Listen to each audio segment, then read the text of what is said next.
I say omumpi emmeme ewa ha because two things and I'm a person me discuss it. So Obekaya Enra was it Enrichi? That was on Monday, a Tuesday no. Idea ye nuanom tractor drivers ne taxi drivers omo ye dwuma won Kran Center. Ombeka say one station omo yusu 1970 something no. Obi abase obe or a private developer into oba be developer asase no. Asase no yan developer akopim se aban yi ba so ntisi anya tumi e ba be developer e man krofo no call demonstration e ko Jubilee House ni ade ade nyina. Ene ukopie mu e wo New Town. Anye Ankara hawo. Botwe New Town, botwe. Asale botwe New Town. Jansen no so pe wonsa benkuzu sa no be hu your friend is saying park asie bia ehon na community no boys no ebo ball ewo ho and that place have live follow unkrofo ball was so for some time. God knows how long nie me hu say a community no asase o say assembly ni die o ana ehon no susu eka your friends eyi hu mboa friends Ramadan constituency hu adenta ni share so okobrane de sambo da baba si wo se eho oba be development wasase so emma se bia bru se bia nyado omo a community fo no ene ne dwetam so se da be ye ma wo kwa ma wo nya sa de no wo so kobrane mi hunu bebia ni tumi frie ena na meka no aban we enya steady say ono as a private developer no ko fa soldiers ni police for be gu asase no so enti enai ufa hokọ na wo twe phone say uri ba be twa video na ya gi phone na firi wunzem na oye de ya anka wani mu nte omo asali boche ni sieso wo ho no se boys no mugu omo nyina kem because I just one foul say bia wo person otwifo na police na soldier ni ya tiwaje I don't so say ne and the say ye to aba say ye mbambe ya na say de say aba bi so mpreso na ho no na nkrofo no egusu ebo mo bo ho ne ade me nka say bia sasase no legitimately say ene de ne ade say ye wudie ana say bia buru say bia nyado uba bebe si Sudan ade no problem. I don't know kura de say wa wudie na okita document ni nkrata ne ade na say no obi twi video kura twa wo ho a anya ade a e wo say wo ma police for eje ni phone efri ni sema na bibia o bakopim say udi soldiers ni landguard ni apostle for be gina wa obi twi ni phone pen ye gi efri ni sema na just ade a wo ye no wo ho no it's not legitimate eye ade a enye papa because for police to get nanka public place there obi twa video or obi twa picture or I just say bia you are doing something criminal and you don't go person see on person bia be hu na nya sa dia why are the police harassing people who want to take video of the same place odi somebody na kwa kokosi no for me it doesn't make sense. And the MC was or so to be na mona who dresses our issue never on. Twanamo was no. And now yeah, Sassifia be the baby or be a bazaar. Me, I'm a private developer. Young fam mano. And to obey ya develop baby until the community ye be ye uncolani pe baby abobola. Baby yes, you want that be a private developer be PCK D. Ade. Honkwani asase uko tropoli etire onwure mo nyina asase da ade ntra ndie mu nkonkoto baby ankolani bobo every community should earmark a land ye di betu ye be bobo wo so a year social gathering be because BBA that is where the community can go and gather tetefo no ye omo ye tu ho no ozi enya hu fa so ene wo ba was you a private developer and your farmer won't see Sudan. Obey steady.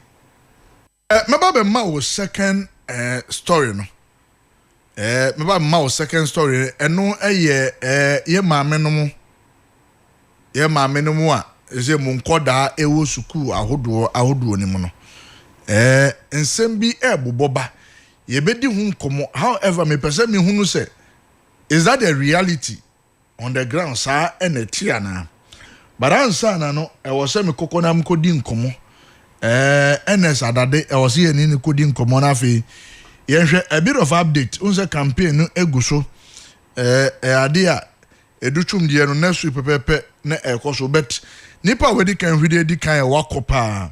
aye honorable Ken Akompreko Japan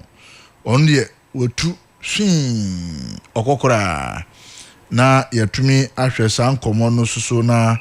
yetumi edi ni yie pa. As I say, Nancy Muno, I say, Akoka Kasabi. Say, no, na wa ye akoda, say, wa baby ye penny. And they say, wa kasati say penny. A dear and the man bass, a dear no be kind ya. Nanka was all responding, I was say, they say, why ye penny tin ya dear, or by responding, ye be kwa humansunafe, yakwa kodi sa enkomono. NS adade spokesperson on the Casa Edema Honorable Ken Akompreko Japan. And that's the ultimate come about the band 88.3 FM so. Then na me Ora Ken ne Deputy Communications Director. Deputy Coms. And spokesperson and patrol nti correction na no. Mate mami misa we menim say Musha see Eddie free Western North region, Mukwa Hafo, Mukwa Bono. Somebody who can say him for Mwedru say. Yeah, Bono East. Yeah, Bono and Kasani, yeah, Bono East, Sesia, and Tianon so a bedroom Quesiada. Yeah, Bono East. Oh, okay.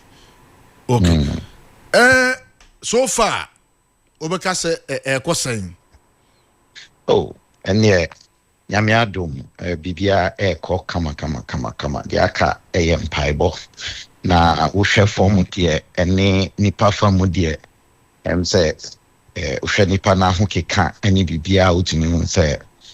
nyankopon sere akire Owura Kennedy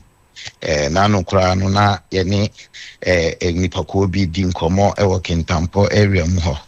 na ye di nkomo ye bibia wie ye no obia owo den ho say de Ken mre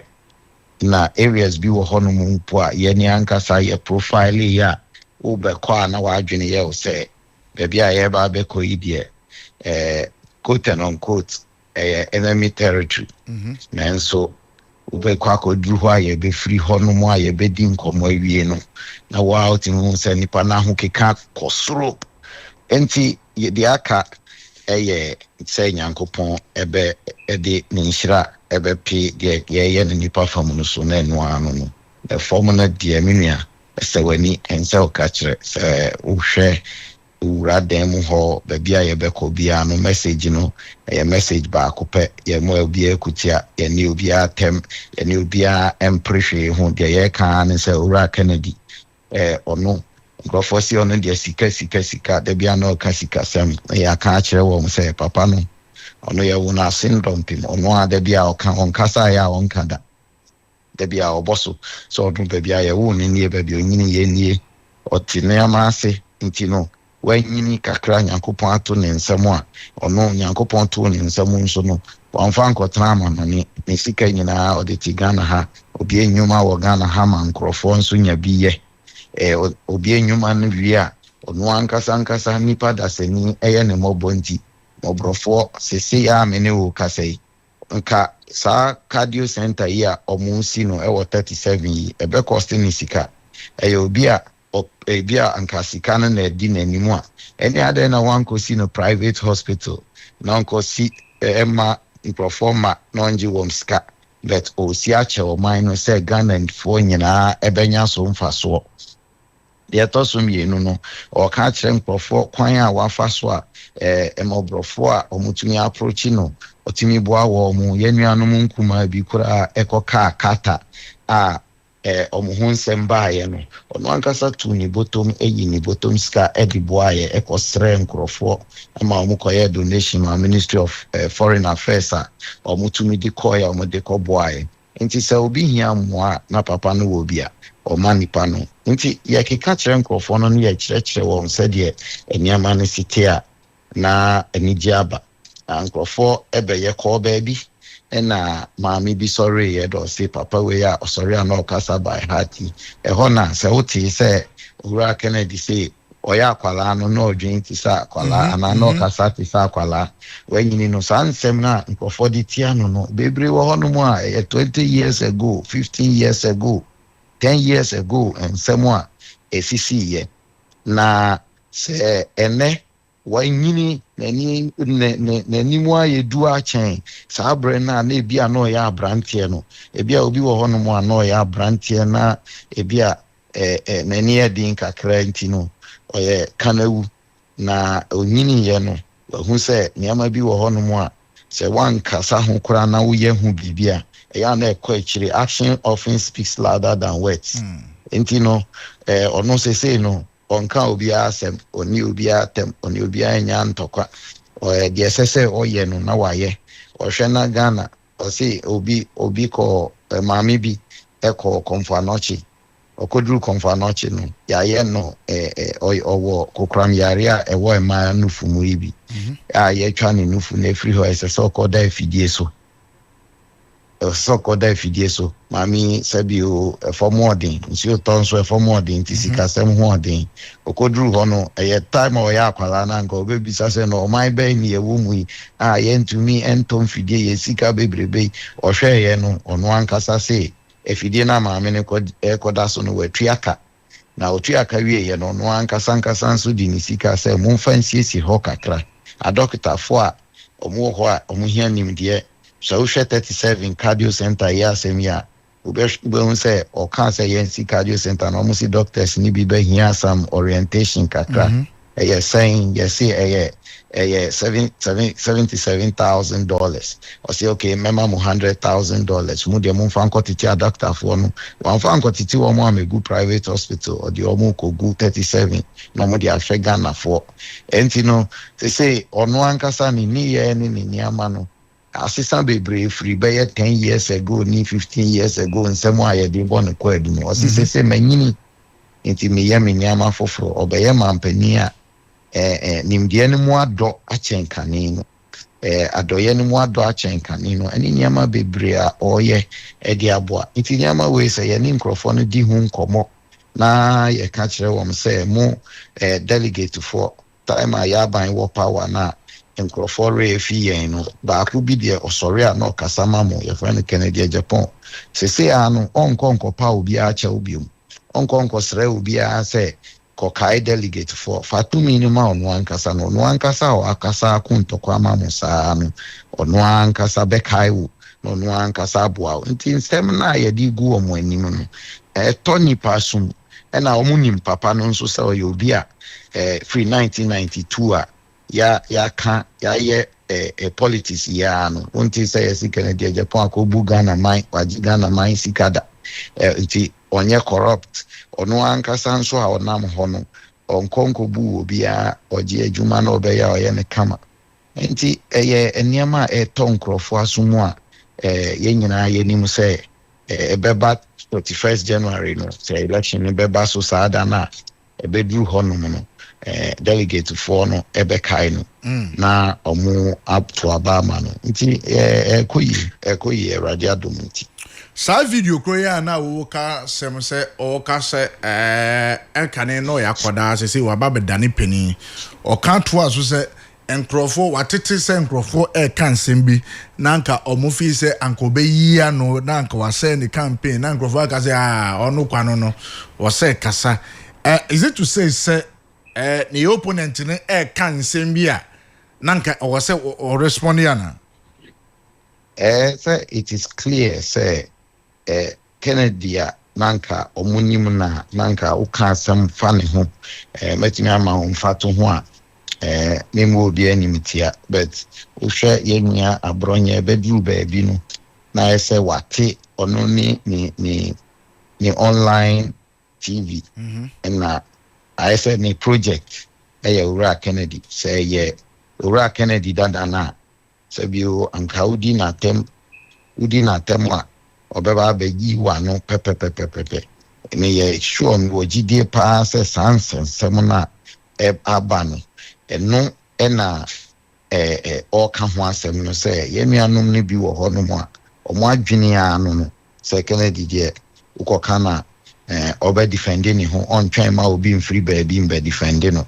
enso se wa ya na adwene se onka obi asem na no nto obi anum se wo ya de na wo ye bonni na wa onim se ye bonni na wo koso ya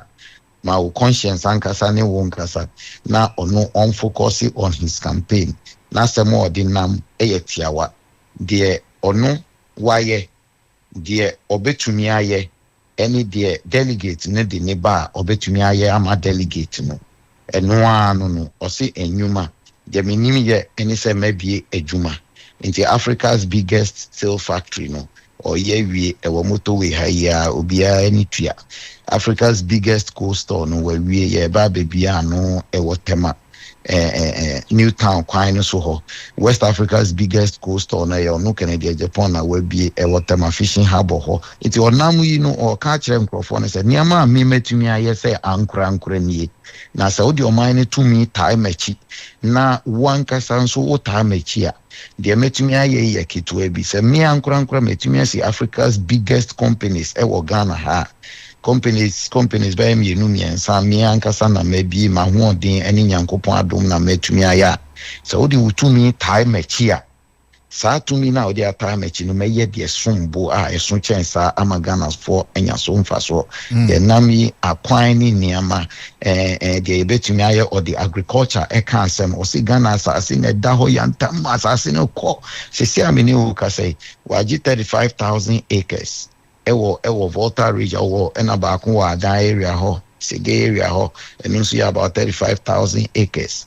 enunu odi bedua no buy tomatoes eni nyama ye de be export ono ankura na ho odi no osisa modi 2 minute time achi a me kosrim na ye de srim be food basket because nyama bi ene ye kra jeni ye sremu hanso ye dua jeni a ye pa ye kra tomatoes no so ye nyina ye nim se tomatoes ye dua ne ha ye pa na ye ko baby asem already ye ne se hwenua enuane abusa me kura me de mentanko areas na ye dru ho no no na me yemu ahye se bode won kan ye kan ne baako na bode na egu ho a airproi eye kwan na enye no nti ono de obe focus on the food basket baby a ye benya aduane free de toso mienu akwan a ye kosa areas no ye aduane ni wi se ye tumi twen aduane na eba kurum baby a ye paato se ye de kwa manone a na de twa enwemankrofo na ni jikase pa ne se de o kan se ye ntumi amfa aduane no raw and free hakura because no ne bota ni se ye nsi factories ni en process aduane no enti ya mbe fabro de raw and free hanu ese say yetimi see factory as plantain chips or the one product this American product the omudi potatoes ni niama ye Pringles ni niama type of thing no yam process plantain no into chips yam process plantain no into powder because ono say omoti amano no na ye plantain powder any de keka ho aye fufu a yenya ti said sa need fufu ni niama no enkrofo Ghana for pe yenya nanso brode na pro wa ha nti onu de ne bota ni so obesi factories was areas no na factories no ya process ye nuane na ye tumi etwa ye tumi enya no na ya processing na ye be export de be di no locally na ya cut it down on imports nti niama wo ka kire nkrofo na eto wo mo asoma omo gi atum na o ka wo be bi say economy no economy ni nyina ni ubotom ma me say was a question we as to whether Canada Japan meet that yardstick now as we speak many delegates in kasa somebody asked the question say uko delegates no wa You should be able to tell the delegates, and they say, I became a member of parliament for 8 years. Now, me a member of parliament, I became a board chairman. It was an institution way. Me fa asumesi obenten weni me tumi bua we papa e ma ne nya adwuma na me bua we ba e ma ne nya adwuma wa ha do Kennedy a Japan meet that yardstick to be able to point in that region and that constituency akache ne pass me bua asumesi we ma ne koso jana so ko police na nya adwuma wa ha in the time one. Or the be a member of parliament, or the be a board member of various institutions, not that one. Yeah, that's it. So, there was a presentation, yeah. Now, I'm saying Drew Western North, and now Bono. There are areas here. Or to me, catch on and say, me be MP, me nipa thousands scholarships as the MP. Omwa nipa wo no ankasa enam ne so a odi wo mkwa amanoni de wo mo ekosua de obi a opa adwuma ye eno de obi anim say enye news about Canada Japan ye call one of the constituencies na astrotef wo ho o say me ye board chairman of Ghana Gas na me OMP baye and obi hu me emwa me de man ni emwa no me ma no astrotef na e wo ho no e me penso say board chairman of Ghana Gas and am metimi di boa mo astrotef ya mrantie yi e boss ball yi na me so na baye in fact sanya man de otumi bu ni tot na enomo nso no ka obi anyi na chinye sanse wo mo amunim kan de Japan pa ni said yo ye ni niama no omunim said yo ka na enye ntro na otwa o ka se maboa boy MP way me ankasa sewing machines more campaign materials niama omodi ye campaign and the MPs na ankasa in fact MP baako me modin mo me ka wo be hu nipa kro wo mo anim no nim say MP baako ko gina baabi no ko kan say ye nkrofo ni bi de ya na omo sorry a omo ka sika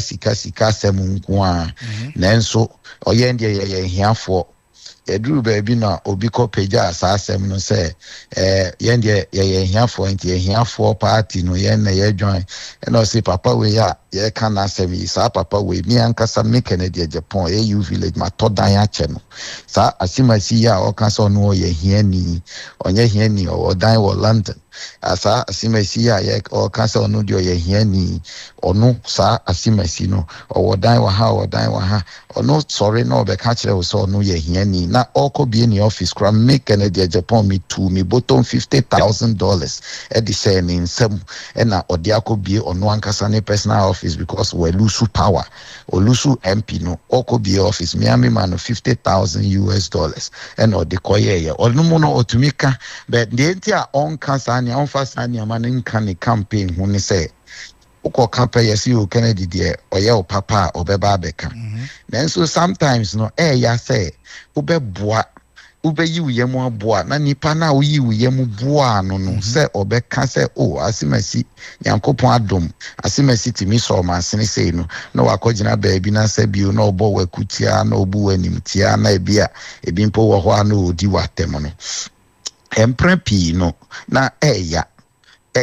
enti ufoso na ebia wakpe boso kakra but no kre pa ni se onu de waye na adwen se niama we ankrofo ye ukaye se omo ye de ahye na bufuo nti no onu onka but se a me metimi akan si so a kire wo se wo mu nyina wo mu kasa se ye kasa ti akan de Japan no niama ne bebre wo hono mu a onu ankasa se wo se mu anko ade a ene obi ani hono mu obeka se me ko kan de Japan ho ekope mu a kan de Japan eyi ni totwene omu nyina ni namfo ne colleagues na oni omu wo hono se wo hia mu anko ade a wo koye election bebre wo hono mu a wo koye campaign na wo ba ni ho se wo minua campaign mu ayeshi na mehia mu akakra ye mo obi edin ye nka hwe nkire obi a but ye nyina ye nim na nipa na nso ni tibua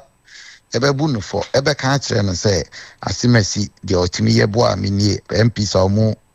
obo a wo mo personality ye campaign ni amanyina no eye menim sem enye kokwa mu asem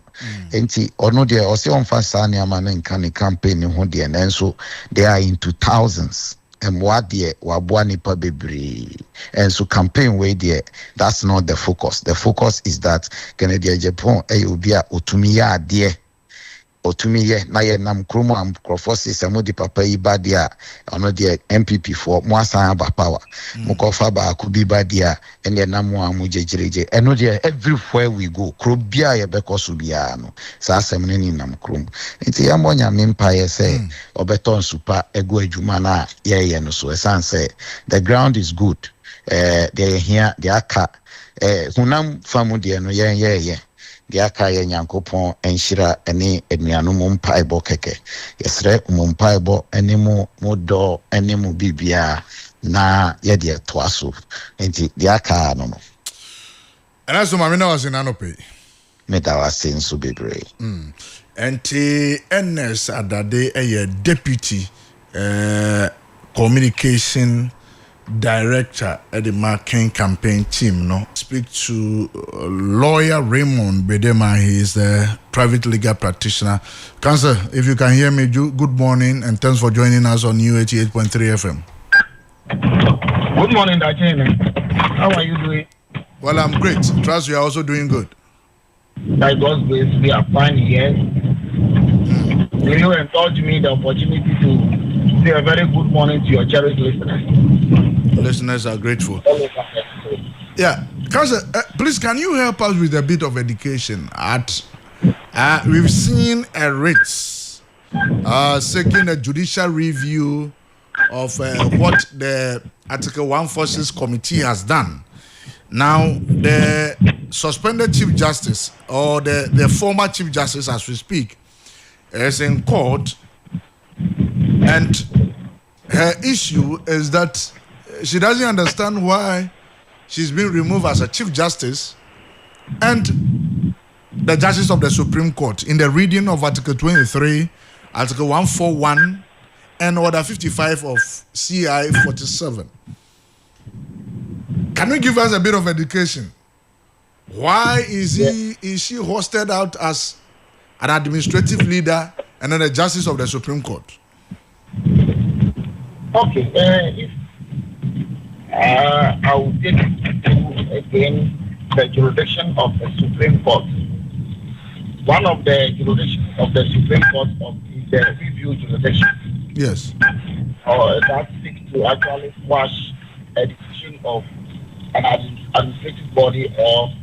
maybe an institution if that is not in line with the Constitution. Mm-hmm. Now, the crush of her case is that the president could not remove her as Chief Justice and at the same time as the Justice of the Supreme Court. Yes. Now, in order not to go too much into the merit of the matter, I would want to only speak with, as it were, what the law is. Mm-hmm. And I will leave it because, again, the matter is new and it is a pending matter before the court. So it may not be well for you and I to go into the merit of it. That's right. However, before the background of this matter, you must qualify to be Justice of the Supreme Court before you will also be appointed as Chief Justice. Sure. And the qualification of a person to be a judge of the Supreme Court is also the same as the qualification to be a judge of, to be the Chief Justice of the Republic. Mm-hmm. But there are different provisions of the Constitution that seek to remove Justice of the Superior Court, and another one that seeks to remove Justice of the Chief Justice. Yeah. You realize that there is distinction, however, where in the matter of the Chief Justice, it must be done in consultation with a council of 6 members, and that one the petition must be presented to the president. But when it comes to other justices of the Superior Court, the petition should be presented to the Chief Justice. And you and I will appreciate the fact that this is so because the Chief Justice is to be presented a petition for his or her removal, you can just imagine what will happen in that case. It means that you may be entering into arena of natural justice, where a person may not be a judge in his own court. Own court, yes. So that is why I think that the framers of the Constitution, in order to remove that dilemma, they have to actually differentiate between the process of removing Chief Justice from the process that will also be used in removal of the Justice of the Supreme Court. Now the question is whether if a Justice of the Supreme Court who doubles as a CJ, when it's removed as CJ, should also be construed as being removed as the Justice of the Supreme Court is a problem. But for me, I think that I have a bit of a problem because if the qualification, this is my analysis, if the qualification of a Chief Justice is the same as that of the Justice of the Supreme Court, then I will think that then if you do not qualify to be Justice of Chief Justice, will you qualify also to be the Justice of the Supreme Court? No. But the question has been that being the Chief Justice is an administrative role, which same administrative role is quite different from her discharging her judicial responsibility. Yeah. So that actually that is what I'm saying, that I am looking at even the morality of it, right? And as whether it will be morally fit for someone who is adjourned, not fit for holding the position of Chief Justice, will be allowed to be the Chief Justice of the Supreme Court. So what we have to do is, again, for me, I think that this is an opportunity for the Supreme Court to make pronouncements on things, so that there could be clarity as to whether or not it is good for president or within, because the Constitution is also a bit silent as to whether when you are removing the Chief Justice as the Chief Justice of the Republic, you should also remove her. You should also remove her as what? The Justice of the Supreme Court. And this lacuna could only be rectified in the interpretative jurisdiction of the Supreme Court. So again, I think it is within the right of the Chief Justice to go to court to seek clarification on things. And I believe that at the end of the day, the Supreme Court has what it takes to bring clarity to the matter. Well, as the matter is before the court, we wait on the court to give a decision so that we will be able to, put the conversation in its own perspective. Thank you so much for your time this morning. Thank you for having me, bro. And that is lawyer Raymond Bedema, a private legal practitioner, and I would say Yanini Komono. And whether or not, sir, if you're a Chief Justice near you as Chief Justice, I bet me I'm our prime was practice in our court, it's also a different matter.